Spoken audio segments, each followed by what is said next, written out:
ఎస్ఎల్బిసిలో మీరు చేసినటువంటి వ్యవహారం ఏది? 2019-20 సంవత్సరంలో ఎస్ఎల్బిసిలో పనులు ఆగిపోతే 2024-25 సంవత్సరంలో మీరు పనులు ప్రారంభించారు. ఎస్టిమేట్లు పెంచారు, కాంట్రాక్టర్తో అగ్రిమెంట్లు చేసుకున్నారు, ఎక్కడెక్కడ ఎట్లెట్లా వ్యవహారం జరగాలనో మిగతా విషయాలన్నీ కూడా మాట్లాడుకున్నారు.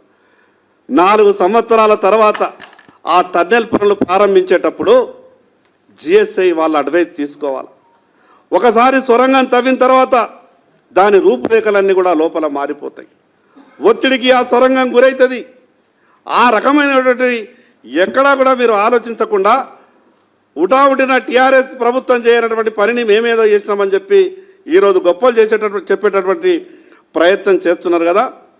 ఎస్ఎల్బిసి దానిపైన 2 వాగులు ఉన్నాయి, మల్లెల వాగు, నల్లవాగు.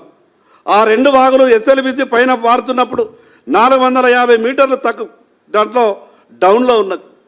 4 సంవత్సరాలు ఆ సొరంగంకు పొక్కబెట్టిన తర్వాత 4 సంవత్సరాలు అది అట్లనే ఉంటుందా?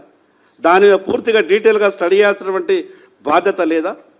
ఈరోజు జరిగినటువంటి దుర్ఘటన మీద ఇది కేవలం ఈరోజు దుర్ఘటనే కాదు, ఈ ప్రమాదం కాదు, ఆ ప్రాజెక్టు మొత్తం కూడా ప్రమాదంలో పడేటటువంటి అవకాశం ఉన్నది.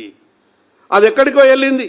చివరిగా 20-25% మిగిలి ఉన్నటువంటి ఆ పనులు ఒక గందరగోళంగా తయారయ్యేటటువంటి పరిస్థితి ఉన్నది.